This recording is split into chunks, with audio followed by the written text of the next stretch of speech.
Today I'm going to be working on PlayStation 5 board number 5 from the Joblot of PlayStation 5 boards that I bought on eBay. This is the next one on the top of the pile. I haven't cherry picked any of them. I don't know what's wrong with any of them. I'm going to be doing a video on every single one. And like I said, I've already worked on number 4, or rather 4 of them, so this is number 5. I'm not going to spoil the results for the other ones, so if you do want to watch those, get some context, there is a playlist, and that will obviously be included in the top right hand corner, so check that out. Highly recommend checking the other ones out before you watch this one, and then come back and watch this one. So try and watch them in order, it gives you a bit more context. So I don't have a clue what's wrong with these boards at all. Like I said, I've just took this off the top of the pile. They were sold on eBay for £900 for 15 of them as scrap boards. Now I know that is a lot of money. £900 is an awful lot of money, but when you put it into the context of I am stripping these down for parts and selling the individual components, you can't buy things like the SSD controller on these. You can't buy the what is it else you can't buy? The secondary RAM chips, the SSD chips, all of that stuff. I can strip all of that down, sell it as individual components, and make a lot more money back than I would for a working console. I can make around about £600 to £700 on each of these boards just by stripping all of the components on it and selling them individually. It's a time-consuming process, but it is worth it. So with that being said, if you are new to the channel and you like this type of content, I would really appreciate it if you hit subscribe and turn on the bell notifications, that way you don't miss any future videos. If you do want to organise a repair, you can check me out at consolefix.co.uk, where you can book in the repair, send it over, and I'll do my best to repair it for you. And if you do want to buy any of these parts, or parts of any other consoles for that matter, check out the online store, consolefix.shop. You can buy pretty much any component off these boards. If I don't have it listed on the website, get in touch using the contact live chat thingy majig, and I'll do my best to help. So with that being said, let's get into the repair. This video probably still would have been here without today's sponsor, but hey, it's time to show something, right? So here goes. Here at the Coder Productions, we love nothing more than to take as much money from you, the viewer, as we possibly can, which is why we're proud to talk to you about consolefix.shop, a great place for you to spend your hard-earned cash. I mean, yeah, fair enough. You get parts and supplies that help you fix things, but you've got to give me some money in return. Nothing in life's free, and if you pay me for it, you might appreciate it more. Or not, hey, I'm not judging. With that being said, we do have some pretty cool stuff on the shelves, including power supplies, HDMI ports, charging chips, MOSFETs, and whatever else you can think of that'll give you the illusion that you're getting a good deal. So head on over to the online store by clicking on the link in the video description, and if there's one thing I can guarantee, is that there will be a way for me to take your money. ConsoleFix, your friendly money grabbing YouTuber. Right, okay, so like I said, I don't have a clue what's wrong with this. I haven't looked at it, I haven't inspected it, I haven't done any kind of fault finding or diagnostics on it, so I genuinely do not know. So first thing I'm going to do, because for some reason, once again, this is missing a battery, just like one of the other ones. Not going to say which one, not going to spoil it. There we go. So that's got a battery in it now. Not that it's really needed, but hey ho, it will still turn on without it. So let's just zoom in a little bit here, and we'll give this a little bit of a quick visual inspection before we attempt to power it on. So it looks like someone's stolen a diode off there, so it's missing a diode off the HDMI circuit. I noticed that because I could see some flux around there, so that's missing, but that's fine, doesn't matter. Don't need that to get this to power on, right? So we've got the HDMI encoder, we've got the safe bridge, the BIOS chip, we've got these power management chips here. It doesn't appear as though we're missing anything else here. Let's have a look on this side. So it looks to me like everything is there on this one, apart from the diode on the HDMI circuit. So yeah, I think we can just power this one straight on. That's good news.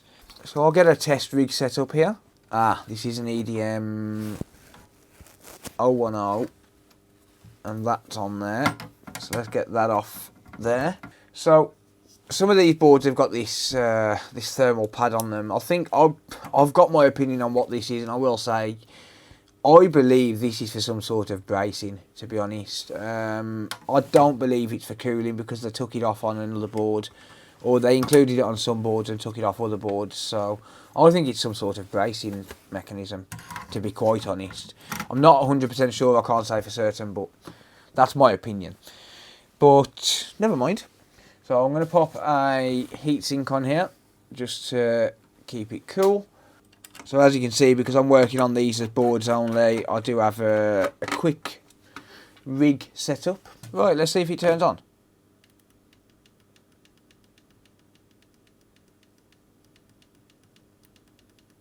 No, it does not. Okay, so I'm going to get some test voltages then. So I want to see if I can kind of figure out roughly what's going on with this based on some voltage readings. So the good thing about working on so many of these is the fact that I know roughly where I'm supposed to get voltage and where I'm not supposed to get voltage. So it makes fault finding a lot quicker. So first of all, let's just make 100% sure I get a 12 volt connection. For some reason my speed is set to low again, that's annoying. There we go. So yep, I'm getting 12 volts coming in. So do I get a 5 volt 5 volt rail? I do. How about a 3.3 volt? No, I do not get a 3.3 volt rail. So do I get 5 volts here? Yes. Do I get 3.3 here?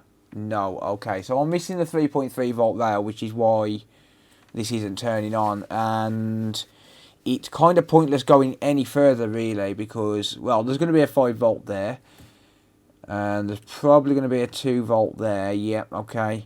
But it's pointless going any further because all of the other voltage rails, so we should get a 0.8 volt rail here, we should get a 2.5 volt rail down here, we should get a 12 volt here, which should be present, yeah, and then we should get 5 volts here as well, but this one and these rails here are not present until you power it on.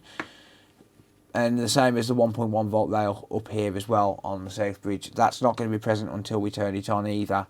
So it's pointless really going any further because this obviously doesn't even attempt to power on. And plus we're missing a 3.3 volt rail. I've got a good feeling that the 3.3 volt rail is probably short to ground. I'm just feeling this Wi-Fi IC because that's a common cause of a missing 3.3 volt rail. I actually put that heatsink upside down. Wow. Okay.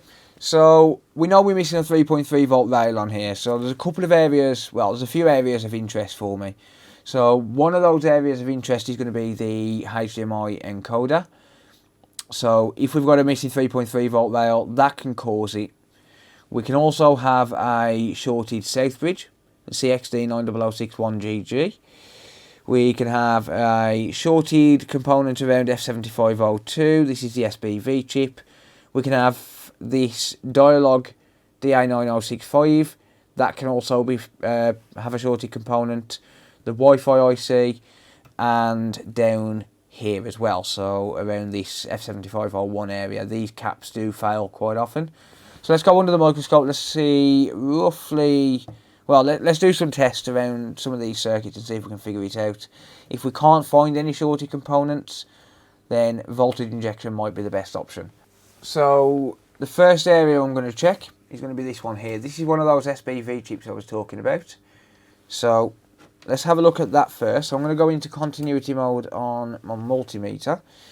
I'm going to pop one probe on ground. So continuity mode is going to beep when I complete a circuit.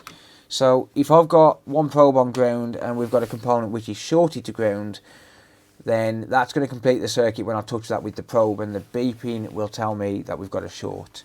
So this is going to take 5 volts in. So it takes 5 volts in here. It's different on the EDM020 boards. So it still takes 5 volts in, but it's a different component as well. It takes 5 volts in, but then on the EDM020 boards, it puts out 1.8. But it's supposed to put out 3.3 volts on these EDM010 boards. And I've got 300 ohms on continuity mode. That's not going to give me a proper resistance reading in ohms mode, but that's not short, so that 3.3 volt rail is good. The next area I'm going to check is going to be around the HDMI encoder, the Panasonic MN-A64739, and just going to check the caps around here. Whoops. Just make sure I've got a connection there. If I don't hear a beep for a long time, I always make sure I've got a connection. Just to make sure I'm not, well, basically wasting my time, to be honest. So those caps all appear fine. So does a little voltage reg. So we don't appear to have any shorts around there. Let's just double check pins 19, 18, whoops. 17 is ground, so that's going to be that one there. 16, 15, 13, 14 is a non-connected pad, and pin 13. So we've got no shorts around there, we've got no shorts. We shouldn't have any shorts on the data lines, but that wouldn't cause no power. It would just cause no display. I'll double check it anyway. But no, that's absolutely fine. So let's go to, I've got a choice now. 7501, let's go here. This is fairly common. Do we have a short around here? No, we do not. Okay. No short around there. So let's go for F7502, another SBV chip. No short on the 5 volt input. Whoops. No short there either. Okay. I will check those fuses if I don't find anything else. F7003, this is a Dialog DA9065. It could be an RT5126 as well, though. It just depends where they're manufactured. What is this? Which one? RT5126, alright. So it just depends where they're manufactured, or when they're manufactured, as to what chips I put on them. I'm checking both sides of that input fuse.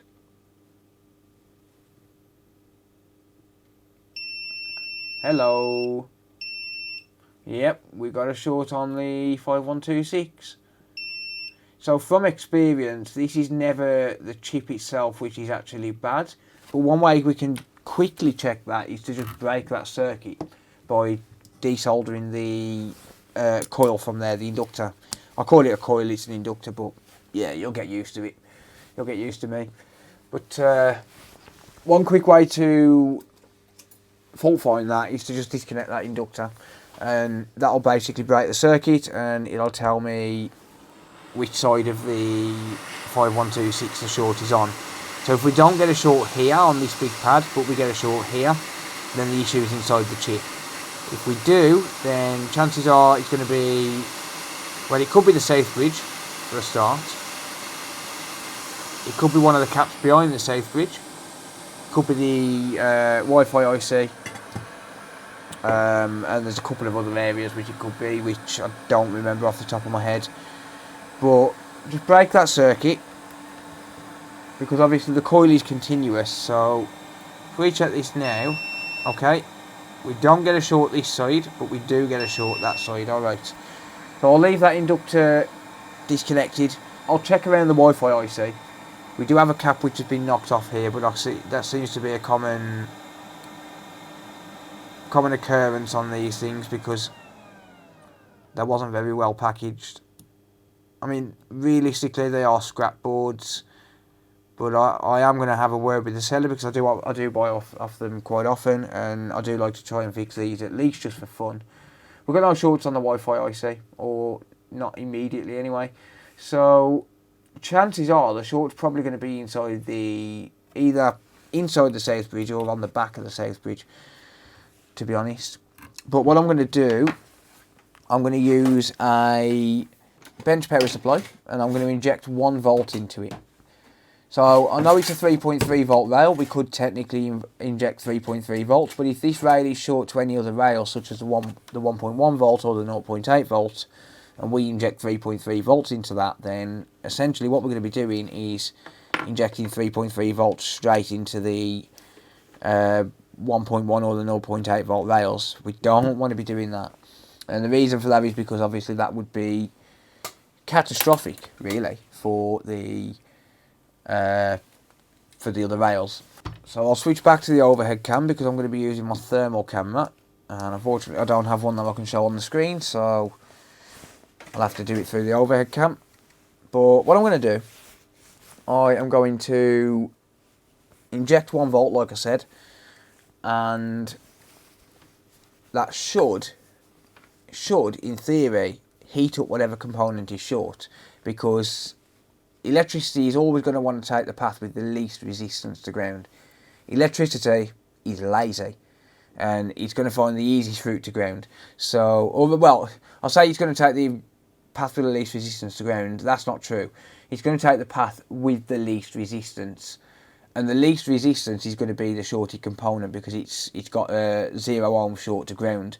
So there's no resistance there, other than, you know, like a little bit of internal resistance on the cable and stuff like that. But in theory, it should be taking the path with the least resistance, and that should be the ground point. So I always short out to ground to make sure I'm on the right channel. So basically, I've got a bench power supply. It's got 3 channels. One's got 4 volts. One's got 1 volt, and one's got 2.5 volts. And I wanted to make sure that I wasn't on channel 3 or channel 1, because that would inject too much.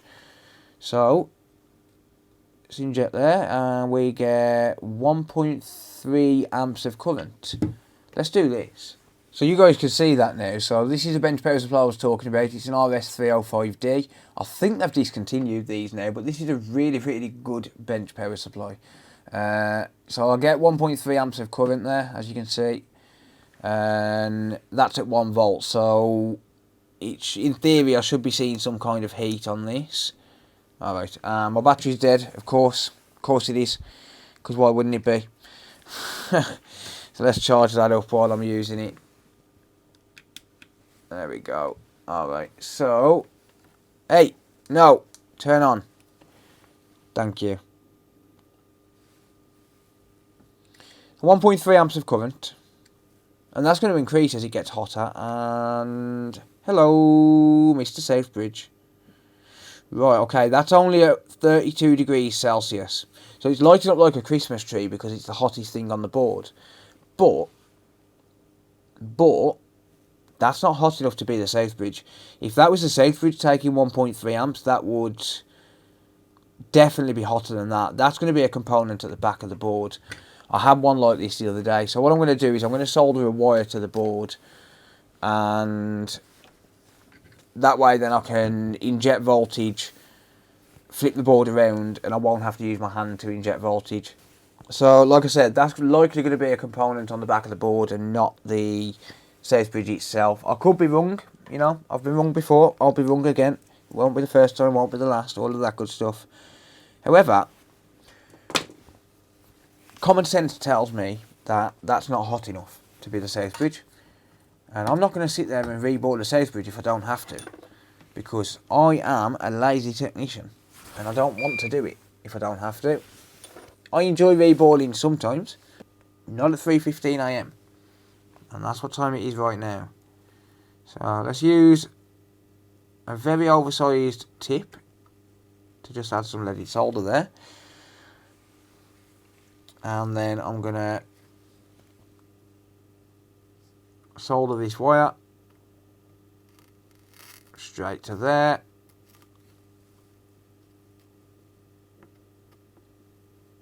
There we go. Solid. Doesn't have to be perfect. You know, I'm not looking to win awards for the best soldering job. I'm looking to get a quick and easy way to fault find this board, and that's the quickest and easiest way.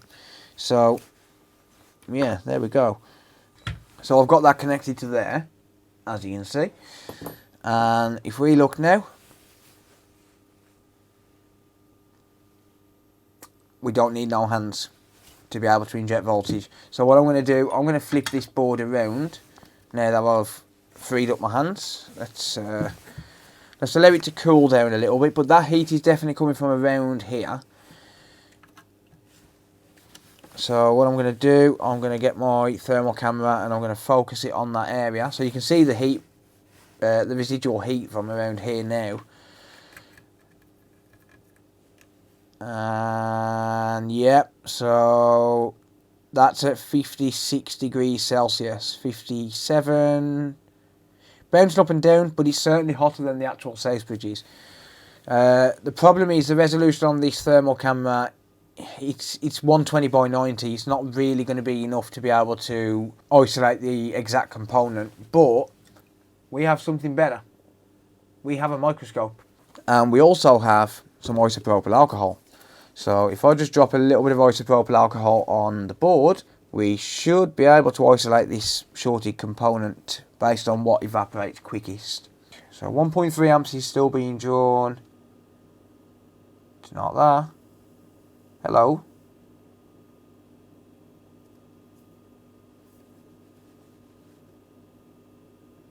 It's one of you guys somewhere here.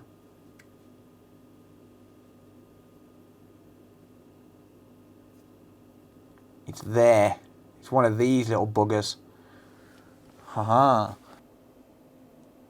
I'm now injecting 1.5 volts, and that's just gone full full closed circuit. 1.5 volts. I can see you. I can see you. Peekaboo. I see you. I know which one you are. It's that left one. The short is burning itself out. This is basically desoldered from the board right now. Watch this, you ready? Okay, maybe it's not desoldered from the board. Boom. That short's just gone. No more heat. Ha! Well, I've been filming for less than 25 minutes. And that's with all the messing around with camera angles. How much do you want to bet this turns on now? Let's just desolder this. And then I'll just need to resolder that inductor on.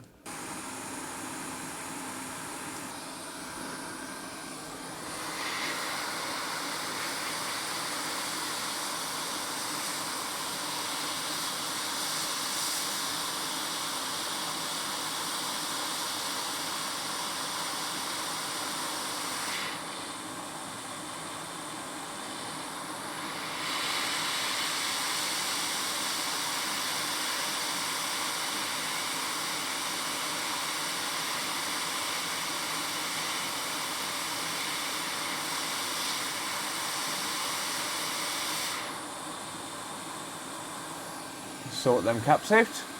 There we go. Good stuff. And just for the finishing touch, let's also solder a new capacitor.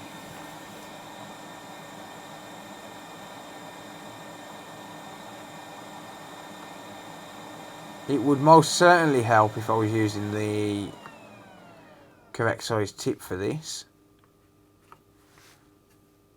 But where's the fun in that?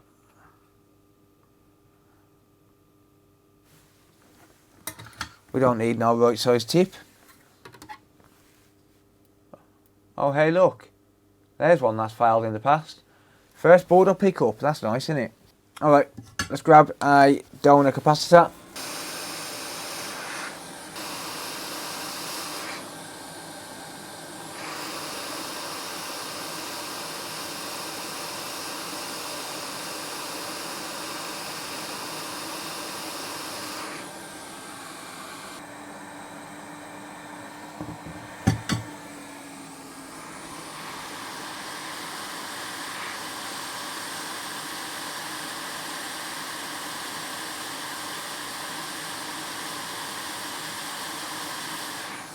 And there we go. Beautiful. Let's give this a test, shall we? Let's give this a test. And this time I will put it into a proper housing so as I can put a fan on it and keep it cool. Use this Nidec fan. Just something to keep it cool. Doesn't have to be perfect. I'm just throwing together a test bed here. Let's give it a test, shall we? Is he going to turn on?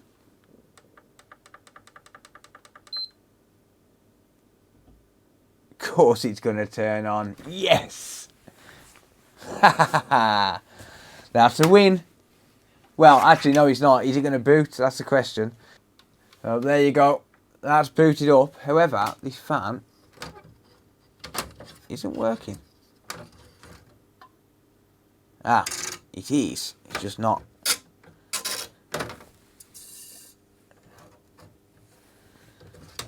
Yeah.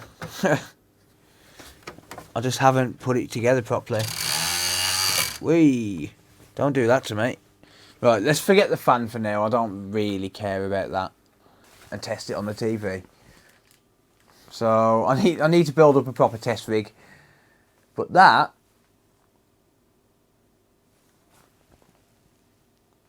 display. Oh, PS5.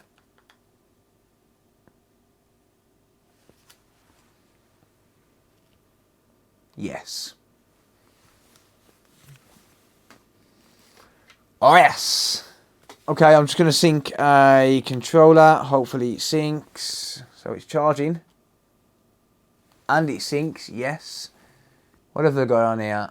Modern Warfare 2. UFC 4. Sonic Frontiers. Astro's Playroom. Hot Wheels Unleashed. This was a kids, I think. Final Fantasy 7 Reunion. The Callisto Protocol. Mortal Kombat 10. Nice.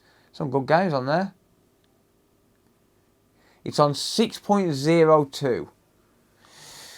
That might be exploitable. I'll have to find out. I don't know. But either way, this is working.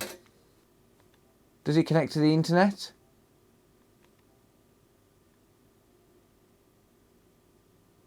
Probably not, because I haven't got an antenna in. Oh, there we go. Decoder. There we go. Subscribe to that guy there. Not that VM guy. He's a dick. Don't subscribe to him. Subscribe to that guy. I heard he's really good. There's one more thing I want to try in this video. There's one more thing I want to try. So let me shut that down. There we go. And I hold in my hand, well, I do now, a BIOS chip off a digital edition console. So the question now, can I use a digital edition BIOS and turn this console into a digital edition so as it doesn't need the disk drive? So it's this Wimbond chip here. This is the BIOS IC, and so what I'm going to do, I'm going to put the BIOS IC without trying to update it first. I'm going to put the replacement BIOS IC on, because if it does go into an update loop, then I can fix that just by putting the old BIOS back on.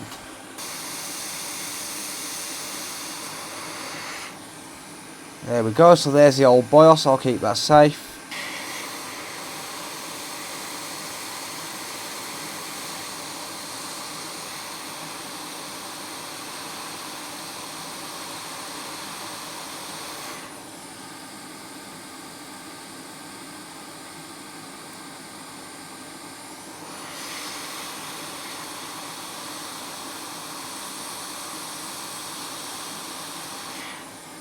There's the new BIOS. Again, I'm not trying to win an award for the best soldering.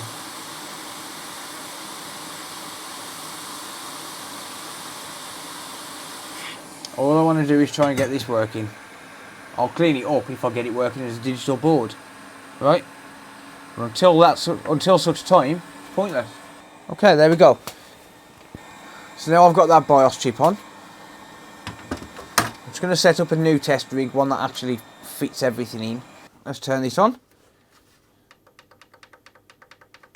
Turn on. Ha! Alright, we've got a blue light. I haven't got an LED bar in here, so yeah, it's not going to actually show the LED properly, but you can see through there. So the question now is, does this work? So this is stuck in safe mode now, for some reason. I'm not sure why, but oh well. Okay, there we go. So let's try restarting the PS5. Let's see if it goes back into the dashboard. Is it going to boot up? PlayStation logo. Thank you. And Dashboard. There we go. Alright, so that's booted back up now. And this is actually now telling me to reconfigure it for some reason. I'm not sure why. Let's ignore all of that. It's got the user's data on it still. Settings, network.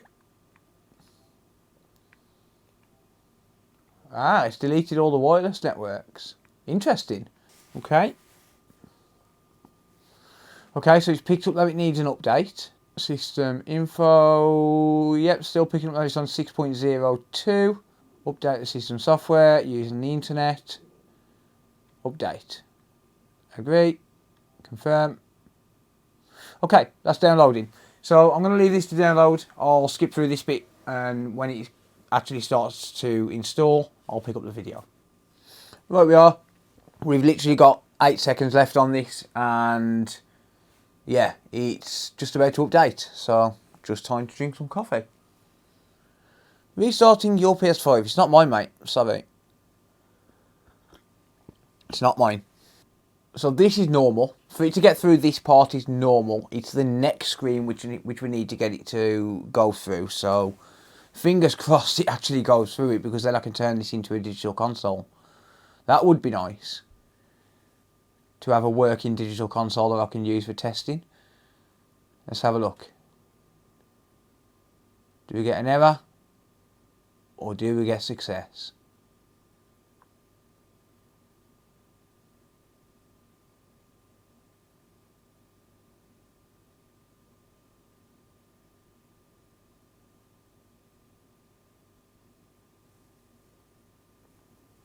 That might be going through.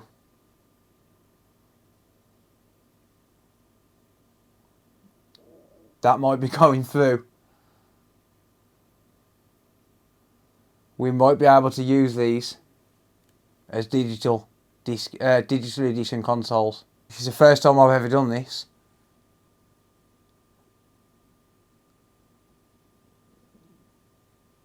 Oh yes.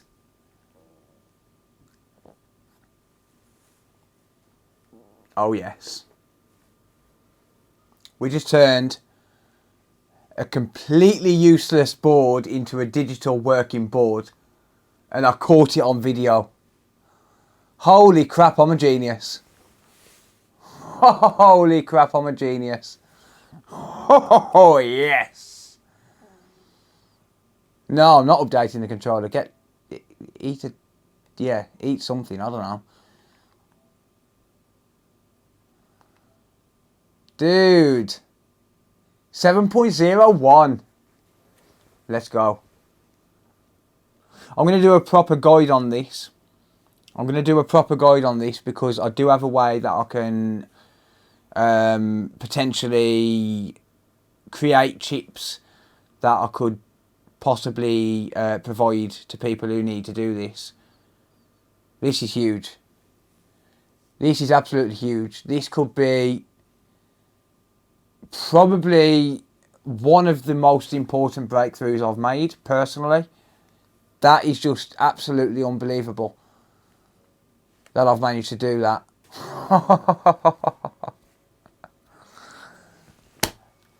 That's fantastic. That is absolutely fantastic. I might as well leave it on this camera now. Ladies, gentlemen, we are geniuses. Brilliant. Right, that's going to be for this video. So one shorted cap on the safe bridge on this console, absolutely fantastic. And I've also turned a disc edition into a digital edition, so as this can actually be used. I can use this. I can log into my account. I can actually use it as a PlayStation, which is absolutely fantastic. I'm going to keep this board for myself, because technically I do have a PlayStation 5, but I technically don't, because it's literally there. So technically I don't have one. So I'm going to use this board myself. That is absolutely brilliant. I love it. So that's going to be it for this video. Thank you very much for watching. If you do have any comments or questions, leave them down in the comment section down below. I'll always do my best to read and reply to all of them. If you do want to organise a repair, consolefix.co.uk if you need this particular repair doing, if you've got any kind of issues similar to this. If you need it turning into a digital edition, get in touch. I will try and help. If you do want any parts and supplies for these, check out the online store, consolefix.shop. It really does support me as well. All of the proceeds, obviously, you know, I'm not drop shipping or anything like that, so all of the proceeds come to me, my business and my family, so it does help me out. It helps me to continue making these videos and things like that. And yeah, I really do appreciate all of the support. Don't forget to drop a like on the video, and don't forget to subscribe if you are new to the channel. And until next time, I'll see you later. Bye for now. We win, Sony. We win.